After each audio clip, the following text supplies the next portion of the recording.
Eh bien, bonsoir à tous et bienvenue dans ce webinaire dans le cadre des portes ouvertes éco-bâtisseurs.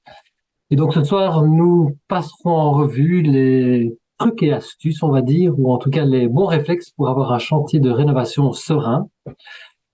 Donc, ce webinaire est organisé en mode virtuel, mais ça vous l'avez forcément remarqué. Donc les micros seront coupés durant la présentation pour vous permettre de suivre la présentation de manière sereine. Si vous avez des questions en cours de route, le chat est là. N'hésitez pas à poser toutes vos questions. On les passera en revue en fin de présentation.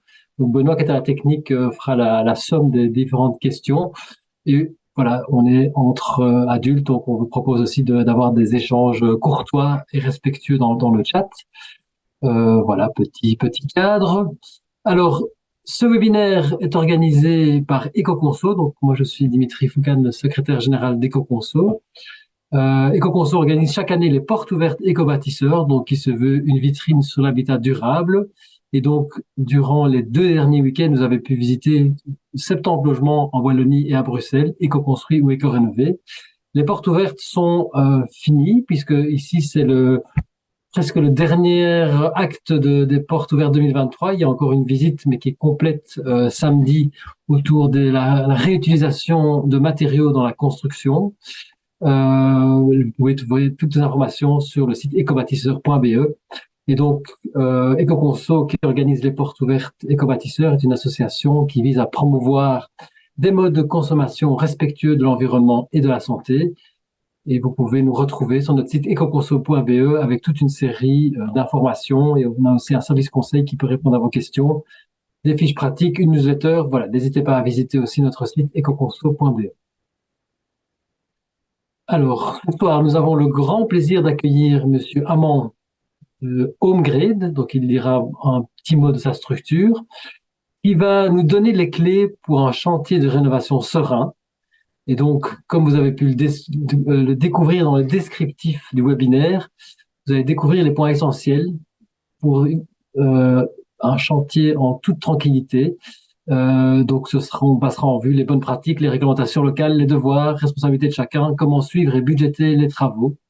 Et donc, on l'espère au terme de ce webinaire, vous serez plus à même de vous lancer et d'entamer votre chantier de rénovation. Voilà, je m'arrête là et je passe la parole à Monsieur Armand. Merci beaucoup et on vous retrouve juste après la présentation. Merci à nouveau pour votre invitation. Mon nom est Guillaume Amand et donc je travaille pour HomeGrade à Bruxelles. Je vais dire 3 mots sur ce qu'est HomeGrade et je vous propose donc c'est bien la conférence Un chantier de rénovation serein. Donc comment préparer et suivre son chantier de rénovation. Et donc sans plus attendre, voyons d'abord la structure pour laquelle je travaille. Nous sommes une quarantaine de conseillers en rénovation, principalement architectes, mais également ingénieurs, historiens de l'art, donc en formation continue. L'organisme s'appelle HomeGrade. C'est un organisme de conseil pour des travaux qui ne sont pas suivis par des architectes dans les matières d'acoustique, de logement, de patrimoine, d'urbanisme, également tout ce qui est copropriété pour les copropriétés de petite taille. Euh, donc, HomeGrade informe et accompagne tous les ménages, locataires, propriétaires, qui désirent améliorer leur logement, en réduire l'impact écologique pour un usage et des rénovations durables de qualité. Donc, c'est une association soutenue par la région de Bruxelles-Capitale. Alors, parmi nos outils, il y a toute une série de documentation que vous pouvez trouver en ligne sur notre site. Nous faisons également le relais des synthèses financières existantes. Nous avons un guichet d'information qui est ouvert du mardi au vendredi, de 10h à 17h, une permanence téléphonique toute la semaine. Voilà. Nous assurons des accompagnements pour les projets de rénovation des particuliers. Voilà. Donc, parmi les brochures que vous voyez à l'écran, il y en a une qui est de le même sujet que notre conférence ce soir, maîtriser son chantier, préparatif et suivi. Donc, je vous invite à la consulter si vous le souhaitez pour davantage d'informations. Alors, venons-en à notre exposé. Nous aborderons donc les projets de grosse rénovation, mais également les petits chantiers, sachant que dans un cas comme dans l'autre, quelle que soit leur taille, ce qu'il faut retenir, c'est que cela ne s'improvise pas et qu'il faut vraiment bien le préparer. Alors, pour cela, je vous propose de définir l'exposé selon l'ordre suivant. Donc, nous verrons la définition d'un projet et son budget. Nous verrons quels sont les acteurs d'une rénovation et leurs responsabilités, ainsi que les réglementations à respecter en région de Bruxelles-Capitale. Puis, nous verrons les travaux avec ou sans architecte, la question épineuse de la désignation d'un entrepreneur. Nous verrons ensuite comment se déroule le chantier, le suivi, et en dernier lieu, la gestion de litiges éventuels, évidemment, ce que nous cherchons à éviter. Donc, la définition d'un projet et de son budget. Définir son projet, donc c'est la partie un peu la plus excitante, dirons-nous, d'un projet. Donc, il faut évidemment rêver, voir quelles sont ses attentes, partager ses envies. Donc, c'est une phase très, très, comment dire, oui, qui est d'excitation et de joie. Pour cela, il est important de bien connaître son bâtiment. Donc, son bâtiment, on va l'occuper, on l'occupe déjà, ou alors c'est un bâtiment qu'on vient d'acquérir.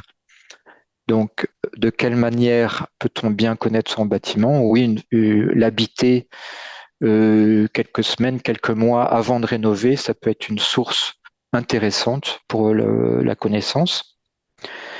Il y a évidemment des documents tels que le certificat PEB que vous recevez, donc on en parlera un peu plus loin, qui est un document intéressant pour connaître le niveau d'isolation de ce bâtiment. Il faut également se pencher sur l'état des techniques, c'est-à-dire tout ce qui est chauffage, tuyauterie, ventilation. Avoir une idée de l'âge de la couverture. On sait que la durée d'un toit, c'est une soixantaine d'années, donc on peut se rendre compte un peu de l'état de la couverture du toit. Alors, d'autres sources pour connaître son bâtiment, c'est évidemment de se procurer les anciens plans, d'avoir reçu du propriétaire précédent des devis, schéma électrique, rapport d'entretien de la chaudière, donc des classeurs importants. Connaître son bâtiment, c'est connaître ses qualités également, donc les potentialités d'améliorer l'espace, d'agrandir, de le rendre plus lumineux, de mettre en valeur ses qualités patrimoniales aussi. Donc, s'il y a des sgraffites en façade, des vitraux à réparer, des sols en granito, des carreaux de ciment, de belles fenêtres que l'on souhaite préserver. Donc tout ça, c'est important. Et puis, on va approcher les défauts du bâtiment, les pathologies éventuelles qu'il faut repérer, de l'humidité en cave, des traces d'infiltration, de condensation éventuelle. Les renseignements urbanistiques vous donnent quelquefois l'information sur d'éventuelles infractions qu'il faudra réparer éventuellement. Donc, à Bruxelles, la région est assez sensible sur les châssis en PVC, par exemple, qui seraient en façade, qui feraient l'objet d'infractions urbanistiques, d'éventuelles extensions qui ne seraient pas rapportées dans les plans et donc qui feraient l'objet d'infractions. Et puis, on le disait un peu en préambule, définir ses besoins, donc en termes de confort, d'espace, d'éventuel agrandissement, de niveau de prestation, c'est-à-dire la qualité des matériaux attendus, le degré de finition. Donc tout ça est à mettre dans une phase importante de constat, définition de projet, de rêve, de parler avec l'architecte si on a un architecte pour mettre tout ça dans une définition de projet. Alors évidemment, il y a le budget. On sait que depuis la pandémie, le coût des travaux a fortement augmenté. On parle de manière globale pour des projets d'importance de 2500, voire 2000 euros du mètre carré. Donc, il ne faut pas prendre ça à la lettre. C'est un coût d'une rénovation globale indicative. On sait que pour des installations sanitaires, cuisine, salle de bain, eh bien, ce sont des travaux très coûteux. De même que les toits, ce sont des postes coûteux. Et les matériaux, effectivement, leurs prix ont fort augmenté depuis 2 ans. Alors, dans le budget, il faut compter les éventuels honoraires de l'architecte quand on fait appel à un architecte, d'un ingénieur si nécessaire, donc d'un conseiller PEB dans le cadre de travaux soumis à permis d'urbanisme, de coordinateur de sécurité santé. Si il y a plusieurs entreprises, donc là, on y reviendra. Il faut compter éventuellement les frais d'une assurance tout risque chantier lors des travaux. On y reviendra. D'éventuels frais administratifs liés à une demande de permis, par exemple. Le fait que il arrive que l'on habite, on rénove dans un endroit et puis on habite dans un autre. Et donc, il y a un phénomène de double loyer. Donc, tout ça, ce sont évidemment des dépenses. Heureusement, il y a des aides qui sont liées à la région bruxelloise, qui sont reprises maintenant dans les primes Rénolution. Donc, c'est des aides sur base annuelle que l'on demande après travaux. Voilà.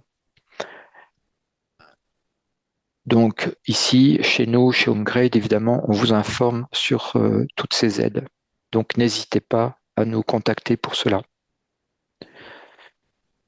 Une fois le budget défini, voyons, si vous le voulez bien, quels sont les acteurs et leurs responsabilités. Donc, sans surprise, vous connaissez pour des chantiers d'importance les 3 acteurs principaux. Donc, le maître d'ouvrage, c'est vous, votre ménage. C'est celui qui commande les travaux. Il y a l'entrepreneur, donc qui, sans surprise, celui qui exécute vos travaux. Cet entrepreneur fait appel éventuellement à des sous-traitants et un coordinateur de sécurité santé obligatoire s'il y a plusieurs entreprises. Donc, comme son nom l'indique, faire la coordination entre différents corps de métier pour éviter des problèmes éventuels liés à la sécurité, l'électricité, la plomberie, etc.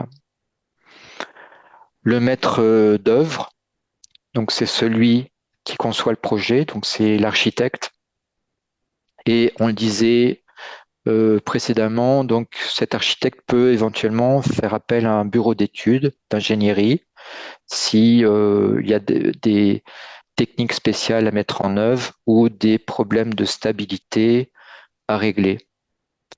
Les travaux seront suivis lors de permis d'urbanisme par un conseiller PEB, donc qui est un spécialiste agréé, et on y reviendra un peu plus tard.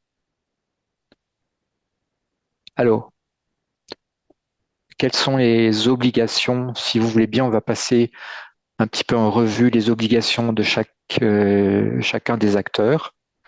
Donc, les obligations du maître d'ouvrage sont faire appel à des professionnels. Donc, on ne peut pas appeler des personnes qui ne seraient pas reprises comme professionnels. Obtenir un permis d'urbanisme quand c'est nécessaire. Renseigner sur l'existant et prendre des décisions utiles. Qu'est-ce que cela veut dire? Ça veut dire donner toutes les informations nécessaires à l'architecte. Donc les plans qui existent, les travaux qui ont été réalisés, etc. Les problèmes éventuels qui ont eu lieu, ça c'est très important de les communiquer, donc pour éviter les soucis et puis pour cette préparation que l'on souhaite la plus efficace possible avant travaux. Donc donner ces informations à l'architecte d'une part et aux entrepreneurs quand ils seront désignés. Autre obligation du maître d'ouvrage, c'est évidemment de payer les factures dues et dans les temps. D'effectuer une retenue, donc ça c'est un peu technique en cas de dette de l'entrepreneur. Donc si c'est un entrepreneur qui a déjà contracté des dettes, donc là une obligation de retenue. Autre obligation du maître d'ouvrage est d'informer le cadastre sur le dépôt d'un permis d'urbanisme, l'agrandissement éventuel du logement et puis le changement éventuel du nombre de logements dans l'habitation.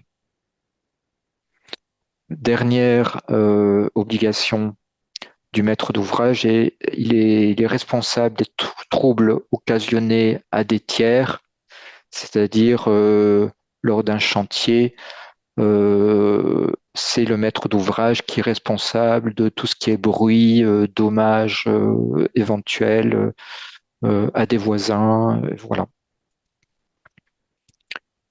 Donc, c'est pour ça que l'assurance de risque, par exemple, dont on parlait, est importante. Alors, les obligations de l'architecte, quand il y en a un, donc celui-ci, donc de par son métier, est inscrit à l'ordre des architectes et donc répond à un code de déontologie. Il est indépendant de sa mission, indépendant de l'entrepreneur qui va venir travailler dans le chantier. Il accomplit une mission complète, donc jusqu'au suivi de chantier, une mission qui est sous forme d'un contrat. Alors, son devoir est de conseiller et d'assister le client. Il y a évidemment une mission de conception. Il établit tous les plans, les documents techniques et administratifs liés à la demande de permis d'urbanisme. Sa mission est de contrôler l'exécution des travaux, on verra un peu plus tard, Et son devoir est également de s'entourer de professionnels requis. Donc, on le disait à l'instant, donc si il faut un ingénieur stabilité pour des raisons de fondation, de difficulté, donc c'est son devoir de faire appel à ces professionnels. Enfin, les obligations liées à l'entrepreneur. Celui-ci doit être en règle, donc c'est-à-dire qu'il doit être inscrit à la Banque Carrefour des entreprises, la BCE. Il doit être, il a un devoir de conseil également envers son client. Donc, c'est-à-dire que sur le chantier, lors de l'exécution, donc s'il y a des variantes, s'il y a des conseils par rapport à telle ou telle technique, donc il va en informer son client pour que celui-ci ait les meilleurs atouts pour pouvoir choisir. Il est responsable des lieux pendant l'exécution des travaux, donc c'est-à-dire responsable du chantier, de sa sécurité, de sa propreté. Il est évidemment responsable de la bonne exécution des travaux. Les règles de l'art, on y reviendra un peu plus tard, du cahier spécial des charges. Il doit suivre les prescriptions techniques, les recommandations de mise en œuvre des fabricants, des fiches techniques, des matériaux par exemple. Nous y reviendrons, mais donc il a une responsabilité garantie décennale lorsque les travaux sont terminés, des vices cachés. Il doit tâcher de respecter les délais, donc tout mettre en œuvre pour respecter les délais. Il a également une responsabilité auprès d'éventuels sous-traitants auxquels il ferait appel. Voilà. Alors, voyons, si vous le voulez bien, les réglementations à respecter. Donc, ces obligations, réglementations en vigueur en région bruxelloise. Donc, elles sont valables pour les chantiers, les gros chantiers suivis par architecte, mais elles sont également à respecter pour des plus petits chantiers de rénovation. Alors, il faut, avant de réaliser des travaux, vérifier ces obligations que vous devez respecter de manière à ce que ces travaux soient conformes. Donc, voyons un petit peu de manière synthétique quelles sont-elles.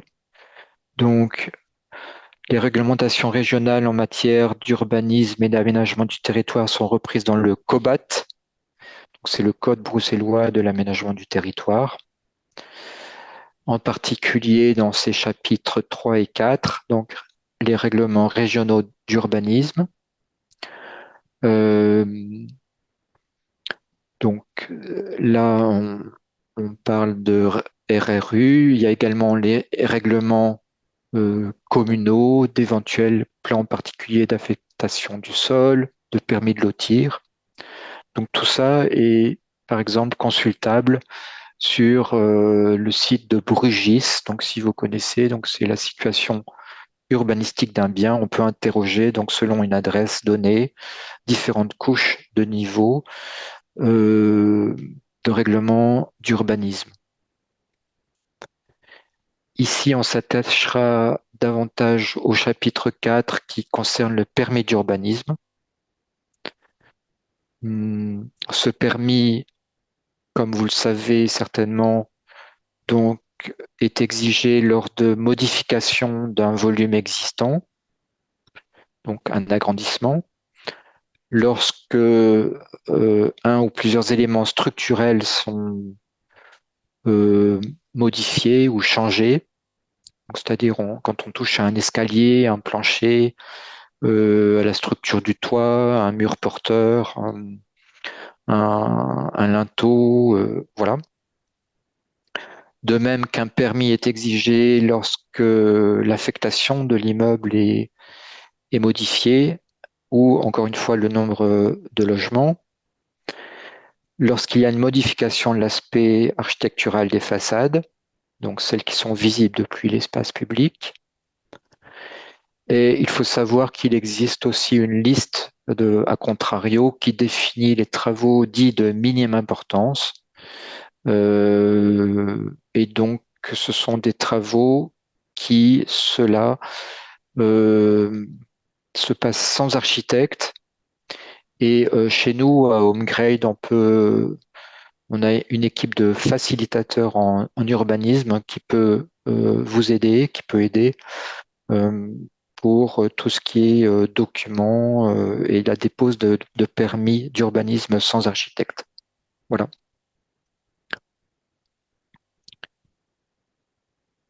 Autre réglementation reprise dans le COBRAS, donc tout ce qui est attrait à la performance énergétique des bâtiments. Vous savez qu'on en parle de plus en plus, donc cette réglementation est divisée en trois volets. D'une part, les installations techniques, donc qui sont les règles techniques qui concernent les installations de chauffage. Donc là, on parle de PEB, chauffage, d'entretien, etc. On ne va pas s'y attarder ce soir. Il y a en revanche les travaux PEB. Donc ça, c'est lors de l'introduction d'un permis d'urbanisme. Ça, c'est un élément déclencheur. Ça veut dire qu'il y a un volet travaux PEB dont l'objectif est de construire et de rénover en respectant les exigences de performance énergétique. Donc ça veut dire que lors de travaux soumis à permis, il va y avoir la désignation d'un conseiller PEB qui va intervenir en amont du dépôt de la demande de permis et il va être tout au long de sa mission donc chargé entre autres d'établir une proposition PEB, donc proposition préalable qu'il faudra déposer 8 jours avant le dépôt du permis. Une notification PEB, donc c'est la notification, pardon, qui est en début de travaux. Et enfin, une déclaration PEB, donc qui devra être officialisée. Donc. Le troisième volet de la réglementation concerne le certificat PEB. Donc, ce certificat PEB, il a évolué dans sa présentation. Donc, il y avait autrefois, donc, à partir de 2017, une ancienne version qui ne proposait qu'une simulation de gain énergétique avec 3 niveaux de travaux recommandés. Donc, c'était assez succinct. Et maintenant, vous avez sous les yeux la première page d'un nouveau certificat. Enfin, c'est une nouvelle présentation en 2023 qui, cette fois-ci, donc présente donc un plan de rénovation plus complet et des informations beaucoup plus détaillées. Alors, comme on disait, vous vous souvenez, préparer son chantier, ça vaut vraiment la peine de le parcourir en entier. Pour rappel, donc le certificat PEB, c'est un instantané du niveau des performances énergétiques. C'est le calcul d'une consommation théorique exprimée en kilowattheure en énergie primaire par mètre carré par an. Et donc, il y a des classes énergétiques de A, B, vous les connaissez, on connaît ça maintenant bien, jusqu'à G. Et donc, l'idée première des certificats était de permettre de comparer des biens de même type entre eux. Donc, ce certificat a un certain nombre de limites. Donc, parmi ces limites, donc, les consommations théoriques ce sont des consommations théoriques qui sont calculées, souvent surestimées, donc beaucoup plus importantes que les consommations réelles. Donc, il faut savoir que ce certificat n'est pas toujours exhaustif. Donc, le propriétaire précédent n'a pas toujours présenté tous les éléments nécessaires pour réaliser le certificat. Et donc, quelquefois, on dit que le toit n'est pas bien isolé ou n'est pas isolé. Et en réalité, il l'est. Et puis, donc, parmi les limites, donc, euh, toutes sortes de statuts de l'immeuble, l'état de salubrité du logement, sa sécurité, le bon fonctionnement des installations, tout ça n'est pas rapporté dans un certificat. Donc, ce certificat, c'est important. On dit dans la dernière mouture que c'est un guide pour la rénovation. Chez nous, chez HomeGrade, on dit plutôt que c'est un outil parmi d'autres et qu'il est important d'en prendre connaissance. Euh, voilà.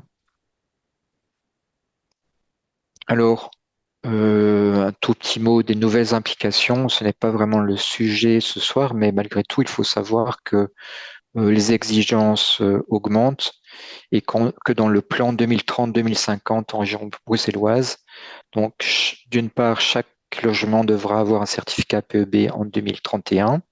Il y a une obligation d'avoir un niveau de performance, c'est-à-dire un certificat E au mieux en 2033. Et il y aura pour obligation d'avoir un certificat de niveau C ou mieux en 2045. Voilà, donc de cette manière, vous avez un aperçu des nouvelles exigences du certificat PEB. Alors, poursuivons, si vous voulez, les réglementations.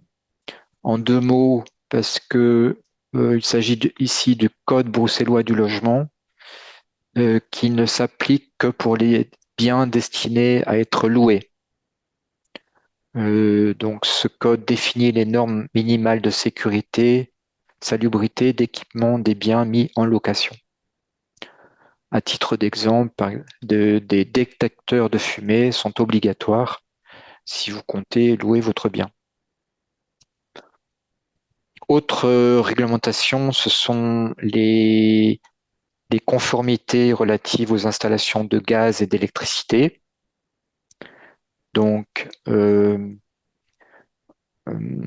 bien souvent, quand on s'attaque à des chantiers de rénovation, il faut modifier ces installations et obtenir en fin de chantier un certificat de conformité émanant d'un organisme de contrôle agréé. Donc, il en existe une quinzaine en région bruxelloise, donc enfin en Belgique tout au moins, pour tout ce qui est relatif au gaz et une trentaine, plus d'une trentaine pour tout ce qui est organisme de conformité pour l'électricité. Donc, ce sont des organismes indépendants donc, qui peuvent délivrer des attestations de conformité. Et donc, un conseil est de faire en sorte que ces attestations soient demandées, prévues dans les devis avec l'entreprise, avec l'entrepreneur. De cette manière, la responsabilité de l'entreprise est directement engagée. Voilà. Alors, venons-en maintenant aux travaux, les travaux avec ou sans architecte. Donc, lorsqu'on travaille avec un architecte, donc on l'a vu, c'est nécessaire quand il s'agit de travaux soumis à permis d'urbanisme.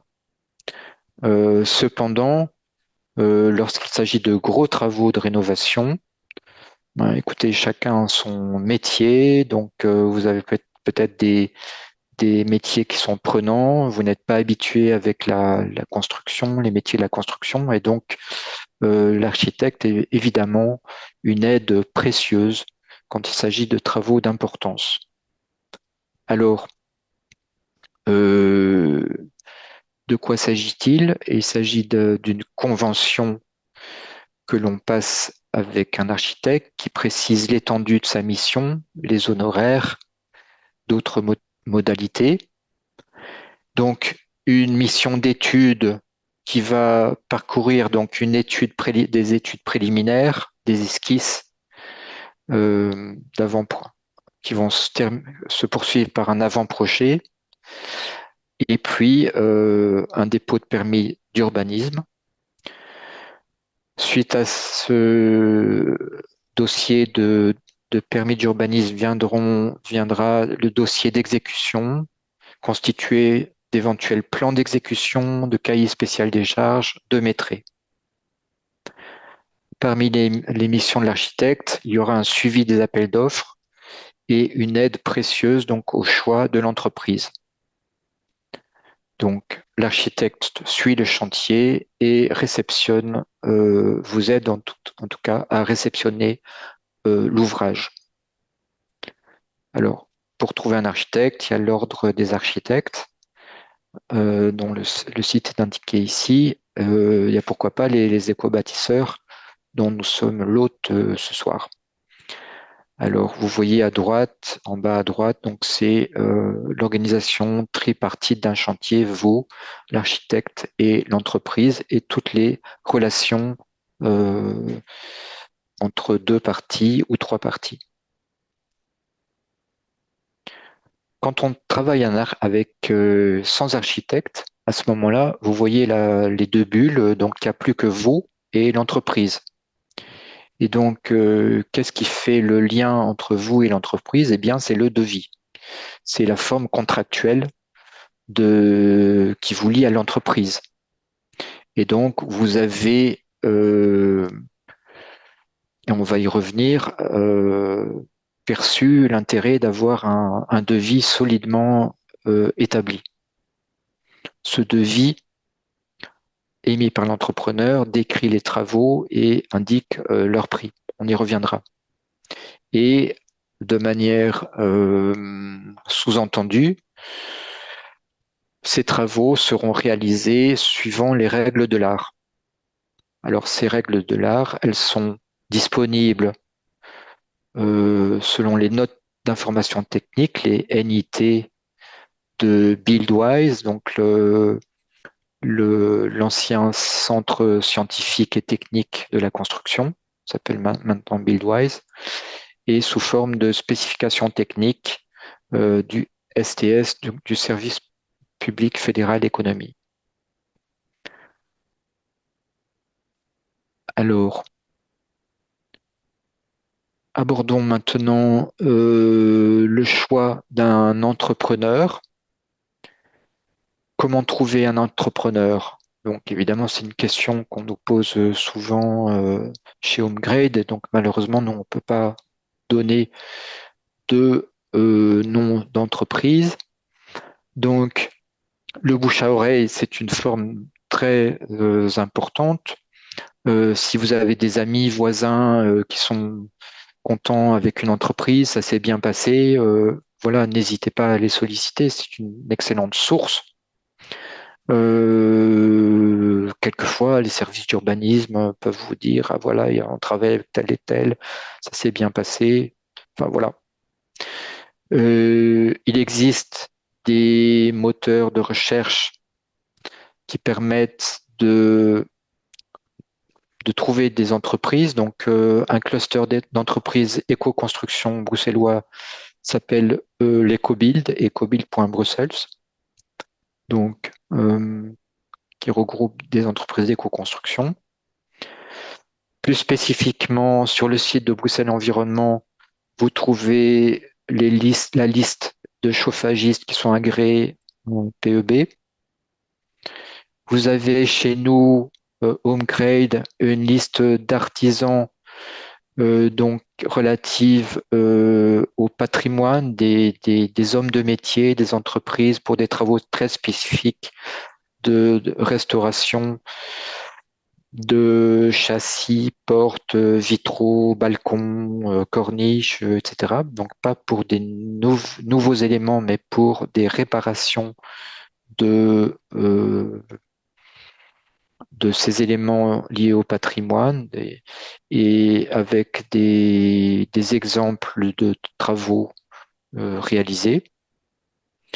Vous avez ici aussi une liste d'entreprises d'économie sociale, SAOB, ainsi que toute une liste d'entreprises affiliées à MBuild, qui regroupe très nombreux, de quelques milliers même, de professionnels de la construction. MBuild, c'est l'ancien, pour mémoire, donc l'ancienne Confédération de la construction. Voilà. Ces adresses vous pouvez les retrouver aussi sur le site de Rénolution, donc à la page Trouver des professionnels. Alors, une fois qu'on est content, qu'on a trouvé un entrepreneur, on peut vérifier auprès de la Banque Carrefour des entreprises le fait qu'ils soient en bonne santé, qu'il n'y ait pas de dette, que c'est une entreprise, on peut voir la date où il a commencé, où cette entreprise a commencé de travailler, et ses éventuelles compétences professionnelles réglementées par des accès à la profession. Donc en région bruxelloise, il y a toujours des accès à la profession, une dizaine de métiers, de secteurs de la construction, par exemple les travaux de toiture et d'étanchéité. Voilà. Donc, les vérifications à faire pour des chauffagistes, bien voir qu'il est agréé, par exemple PEB ou Serga.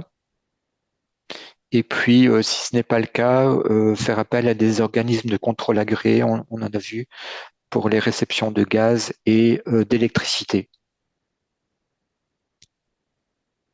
Alors, venons-en maintenant à la phase importante de demande de devis. Généralement, ces devis sont gratuits, donc dans certains cas, évidemment, pour des gros travaux, ils peuvent être payants. Il est fortement recommandé de demander d'obtenir au minimum 2 et mieux 3 devis. Ces devis, n'hésitez pas à poser des questions à l'entreprise, à l'entrepreneur, pourquoi ceci, pourquoi cela, et rassembler le maximum de questions. Et quand ce devis est abouti, vous pouvez par exemple solliciter Homegrade en disant qu'est-ce que vous en pensez. Donc on vous dira pas ce que l'on pense de telle ou telle entreprise que de toute façon on ne connaîtra pas, mais on vous dira ce devis est suffisamment détaillé. Attention, il manque éventuellement ceci. Vous devriez demander cela. N'hésitez pas à demander des fiches techniques de matériaux, de matériel proposé, par exemple des chaudières, un planning des travaux à réaliser à l'entreprise, quand est-ce que vous allez commencer, ça va terminer quand, et puis faire attention au fait que les devis demandés correspondent aux exigences techniques des primes. Voilà. Si on souhaite avoir une démarche d'éco-construction, donc utiliser des matériaux, des isolants biosourcés, etc. Donc il y a aussi le guide du bâtiment durable qui est très intéressant. N'hésitez pas à venir chez nous aussi pour voir des exemples d'isolants, par exemple. Voilà. Si à la suite des questions que vous avez posées, etc., vous deviez modifier, le devis devait être modifié, n'oubliez pas de demander un nouveau numéro de devis avec une nouvelle date. Voilà. Et prenez toujours le temps de la réflexion. C'est important si vous attendez un futur devis. Voilà. C'est important d'attendre. Bon. Ça, c'est la caricature d'un mauvais exemple où il y a un grand sac, nouvelle salle de bain, réparation de la toiture, pour n'avoir plus de fuite. Nouvelle chaudière montant 28 000 euros, donc ça ne vaut rien. Donc, et c'est la porte ouverte à toutes sortes d'éventuels soucis. Au minimum, un bon devis on doit obtenir les coordonnées de l'entreprise, nom, adresse, son numéro d'entreprise, la TVA, nom et adresse du client, description détaillée des travaux à nouveau, des tâches à effectuer, les quantités métrées, les références des matériaux mis en œuvre, le coût par poste des différents travaux, les éventuelles variantes, la durée de validité du devis, à nouveau le planning des travaux, le délai de commande de matériel et quels sont l'échelonnement des paiements. 30% au début, 40% au milieu et le solde à la fin, par exemple. Tout ça, c'est pour vous. Vous pouvez aussi, dans votre coin, faire dresser l'inventaire de ce qui ne sera pas pris en compte, ne sera pas fini en fin de chantier. Donc, par exemple, on pose des châssis, vous dites, moi, les embrasures de fenêtres, c'est pas compté, mais je compte le faire moi-même. Voilà, ce sont des travaux qui sont quelquefois lourds. Vous voulez faire la peinture. Voilà, donc il faut avoir une vue d'ensemble de ce qui est dans le devis détaillé et puis être conscient de tout ce qui ne sera pas fini parce que vous ne souhaitez pas faire appel à tout. Vous voulez des choses que vous voudriez faire vous-même, mais il faut que vous soyez d'accord. Si vous êtes deux, dire ben voilà, cet été, on va consacrer un peu de temps à la peinture. Voilà, c'est pas toujours rigolo. Mais donc ce devis, c'est contractuel, c'est un peu la dernière chance d'avoir une vue d'ensemble. Et une fois que c'est signé, que les travaux commencent, eh bien là, on n'a plus beaucoup de vue d'ensemble. C'est une vue au jour le jour d'un chantier qu'on espère le plus heureux possible. Donc ce devis est donc signé, comme on disait, vous avez reçu le bon devis, vous êtes content, vous signez, et donc c'est donc la relation contractuelle forme un engagement. Les deux parties sont engagées. Je regarde l'heure. On vient au suivi du chantier. Le chantier démarre. Donc, l'assurance tout risque chantier, c'est pour prévenir, c'est pas obligatoire, tout accident éventuel sur le chantier. Il faut vérifier sur le site que l'affichage du permis d'urbanisme soit réalisé.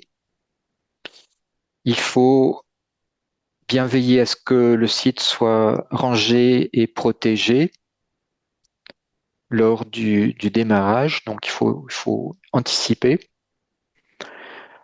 C'est beaucoup plus courtois de prévenir ses voisins en termes de dire, ben voilà, ça va durer tant de temps, que il peut y avoir du bruit, on s'en excuse, etc.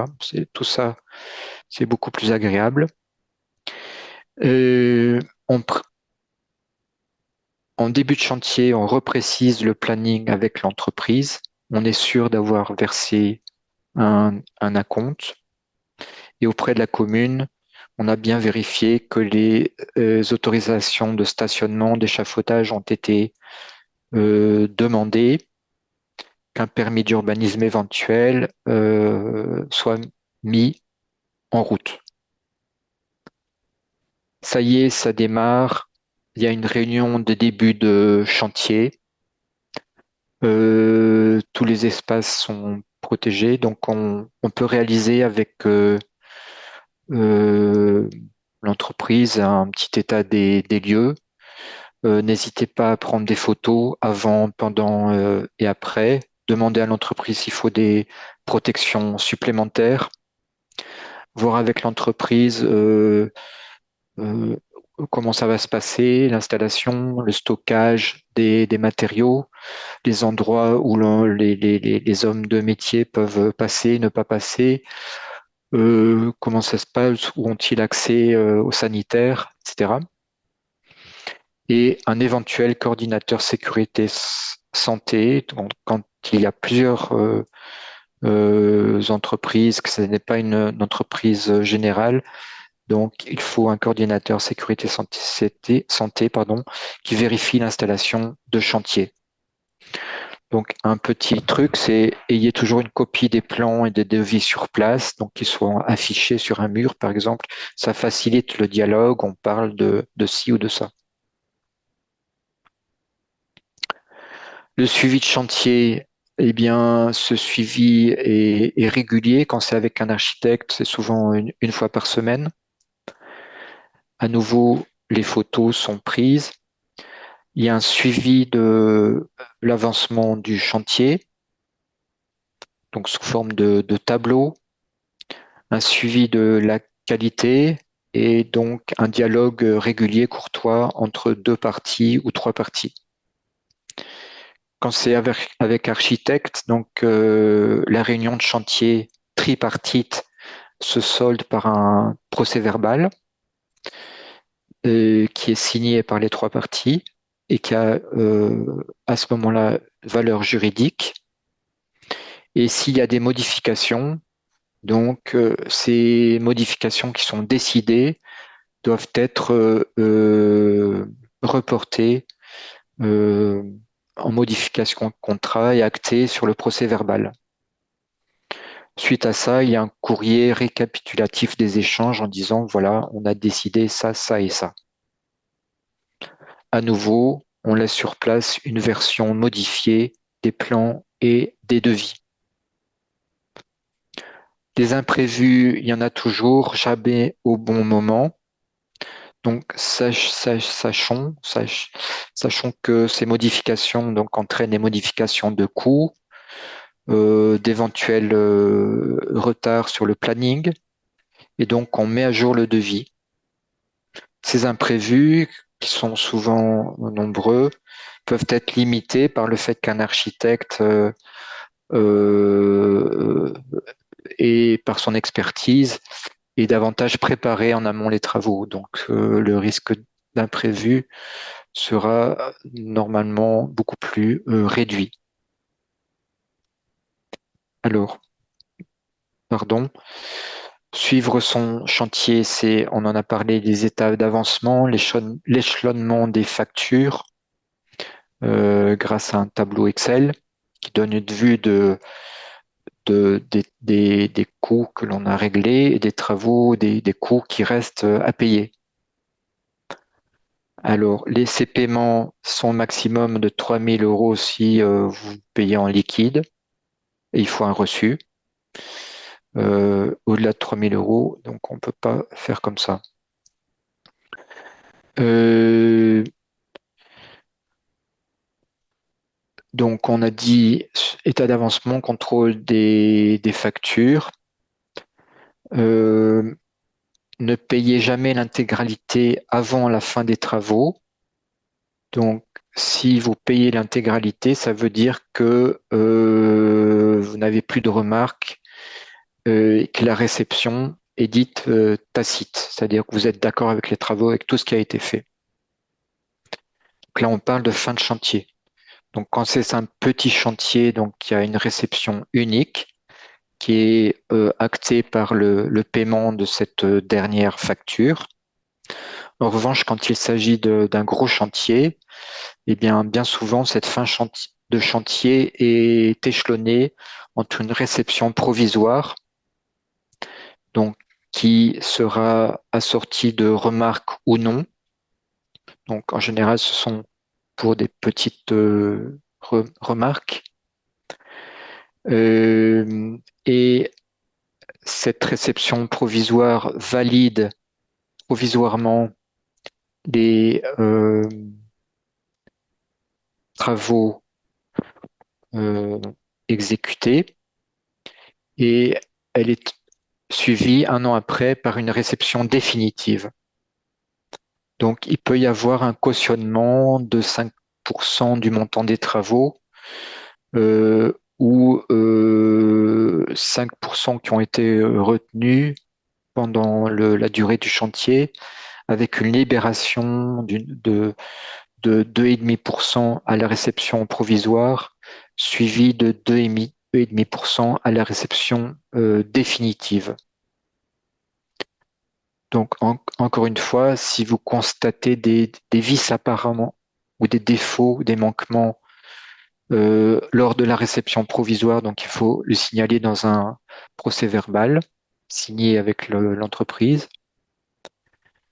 Euh, Si ces défauts sont mineurs, vous pouvez accepter la réception en formulant des réserves, donc l'entreprise devra y remédier.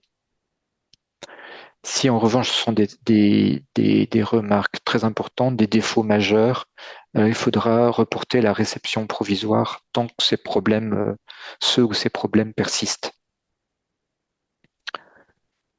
Garder des photos. Il y a une exigence de, de remettre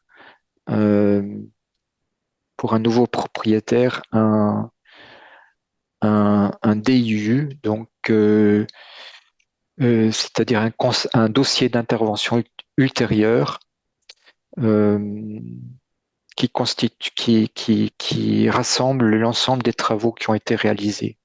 Donc, depuis quelques années, même une dizaine d'années, la constitution d'un DIU est obligatoire.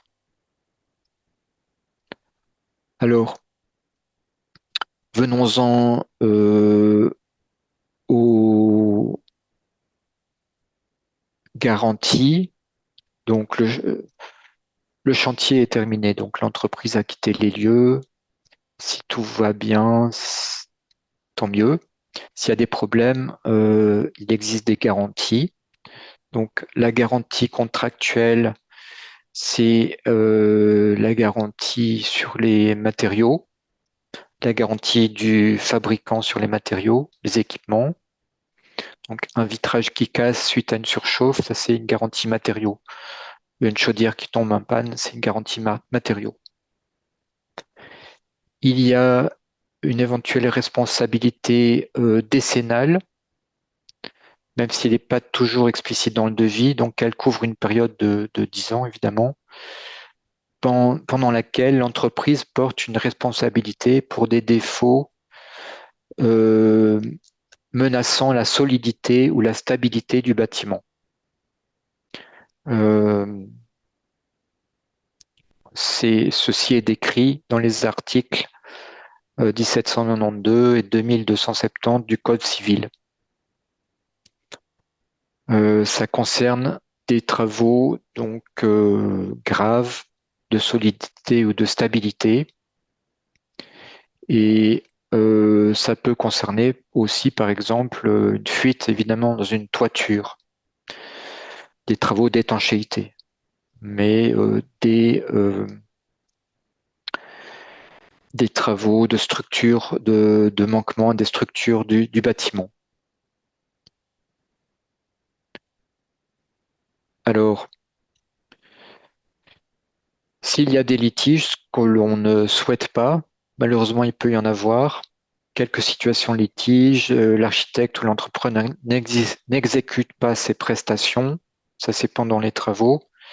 Donc, vous devez mettre en demeure d'exécuter ce qui était prévu par courrier recommandé. Et vous avez la possibilité de suspendre les paiements si l'architecte ou l'entrepreneur n'exécute pas ses prestations. Bon, un pas plus loin, si les relations se passent très mal, vous avez une perte de confiance, donc vous pouvez d'un commun accord mettre un terme à votre relation contractuelle avec l'entreprise ou l'architecte. Et alors, à ce moment-là, l'architecte devra procéder à une reprise de mission. Donc, ça veut dire que c'est quelqu'un d'autre qui va se charger d'une fin de mission. Donc, tout ça entraîne des délais et d'éventuels surcoûts. Si l'entrepreneur a mal exécuté ses travaux, donc pendant les travaux, il a l'obligation de réparer des défauts d'exécution sans supplément financier. S'il s'est trompé, donc il peut y avoir, si vous êtes d'un commun accord, des réparations dites en nature. Donc il a mis une porte du mauvais côté. Bon, finalement, ça vous embête, mais on décide que on va le faire un peu autrement ou on va se rattraper sur un autre travail. L'entrepreneur peut également proposer une compensation financière. Sachez que pendant les travaux, si vous trouvez qu'il y a des gros problèmes de malfaçon, euh, avertissez très vite l'entreprise de manière à limiter l'étendue des dégâts. Donc, il ne faut pas attendre la fin, quoi.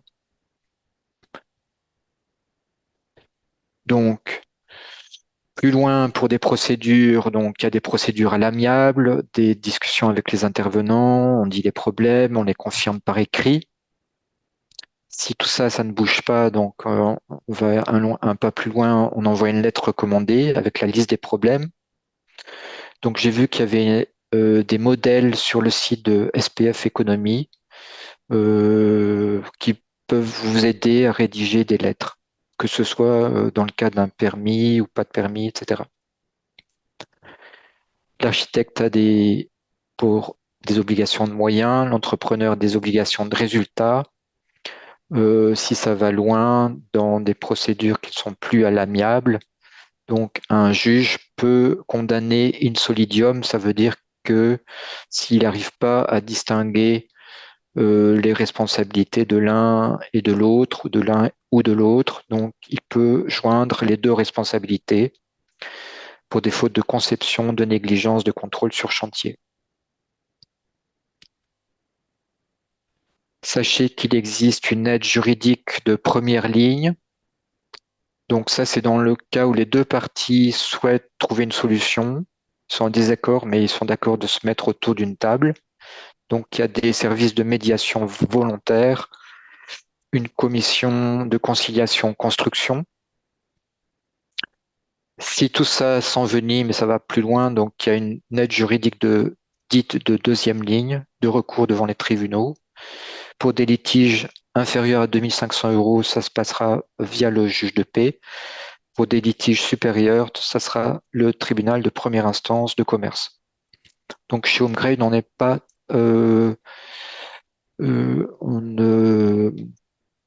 malheureusement, ce n'est pas vraiment de notre compétence de vous aider sur ces sujets-là. C'est pas vraiment notre domaine. Alors, venons-en maintenant à la conclusion, si vous voulez bien.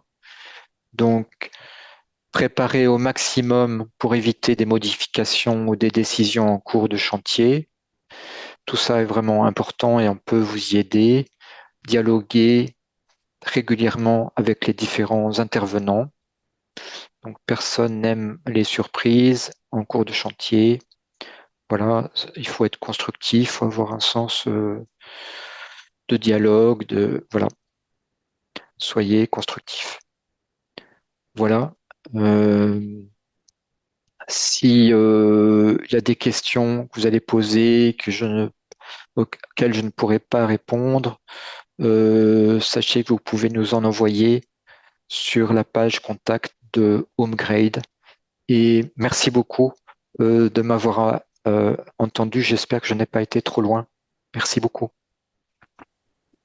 Merci beaucoup, Monsieur Hamon, pour cette présentation bien complète. Je pense qu'il nous donne le cadre et des références pour que nos chantiers se passent au mieux. Je vais me tourner vers Benoît. Peut-être, est-ce qu'il y avait quelques questions dans le chat auxquelles on n'a pas répondu? Il n'y avait pas tellement de questions. Visiblement, la présentation a été assez complète. Il y avait une première question par rapport aux primes, dans le sens à quel point est-ce qu'on peut effectivement compter sur les primes. Voilà, on connaît la stratégie Révolution qui est en place à Bruxelles en 2023. Est-ce que l'année prochaine, par exemple, les primes couvriront les mêmes types de travaux et quid aussi des montants qui seront appliqués? Est-ce qu'on a une vue par rapport à ça? Malheureusement pas. Donc, ce sont des primes sur base annuelle. On saura peut-être à la fin de 2023, mais en tout cas en début de 2024, les nouvelles primes. Donc, bien souvent, il y a quand même depuis quelques années une espèce de continuité dans la nature des travaux subsidiés. Maintenant, par rapport au montant, ça reste, il peut y avoir, c'est souvent évidemment des décisions politiques et donc nous ne les connaissons pas à l'avance. Tout à fait. Ok, ben voilà, ça répond déjà à une première question. Puis alors, il y avait une deuxième question que j'ai identifiée ici dans le chat. C'était par rapport à la convention qui est faite avec l'architecte. La question était, est-ce que ces frais d'architecte peuvent augmenter si les travaux devaient prendre du retard pour une question d'entrepreneur ou un problème sur le chantier? Qu'en est-il par rapport à la convention avec l'architecte? Euh, Normalement pas, parce que donc quand il y a la convention de départ, l'architecte définit dans son cahier des charges et en accord avec l'entreprise désignée une durée des travaux. Évidemment, c'est une durée indicative. L'architecte a une obligation de faire tout en œuvre pour que ça se passe au mieux. L'entrepreneur, si pour des raisons valables, parce qu'on a modifié en cours de route l'objet de la demande, parce qu'on va faire une extension en plus, etc. Ou parce que, je ne sais pas, il peut y avoir une raison impérieuse de matériaux qui ne seraient plus du tout sur le marché, enfin donc justifiés. À ce moment-là, on aurait des délais rallongés, raisonnables. Mais donc, il ne peut pas y avoir de délai prolongé sans raison. Oh, oui, mais voilà, c'est à peu près tout. Alors, il y a quand même, vous avez parlé du petit guide de la rénovation. Oui, Quelqu'un demandait si on peut le trouver. Bien sûr, à l'issue du webinaire, on vous enverra. En fait, le voilà, oui. Il devient un peu je sais pas si transparent avec, je sais pas avec si l'effet de Zoom, mais pardon. on l'enverra de toute façon à tous les participants. On me demandait aussi si c'était possible d'avoir votre présentation, Monsieur Amand, ou est-ce que Oui, je pense certainement, j'ai oublié de demander un peu oui, responsable chez nous, ok. mais je pense qu'il n'y aura pas de difficulté. Voilà. Super, ok. Voilà. Ben voilà, donc c'est tout ce que j'ai vu. En tout cas, donc je pense que le propos était assez clair. Si jamais d'autres questions devaient encore arriver, vous pouvez toujours nous les envoyer sur info@ecobâtisseur.be. Oui, On peut éventuellement relayer et tenter de répondre à ces questions-là. Et alors, donc, comme je vous le disais, vous aurez la présentation, le lien vers le guide évoqué. On vous enverra tout ça par mail dans les prochains jours pour que vous puissiez évidemment encore un petit peu regarder ça à tête reposée après le webinaire. Voilà, très c'est bien. tout pour ma part, Dimitri. Ouais. Je vous remercie à tous d'avoir participé à ce webinaire et donc rendez-vous l'année prochaine pour les portes ouvertes Éco-bâtisseurs 2024 pour ceux qui souhaitent visiter des maisons éco-rénovées, éco-construites et il y aura toujours un webinaire évidemment sur un sujet qui sera défini. Voilà, merci. Merci à Eh vous, bien, merci Monsieur Amand, merci merci à tous beaucoup. les spectateurs et à tout bientôt. Bonne Merci, c'est soirée. gentil. Merci à tout le monde.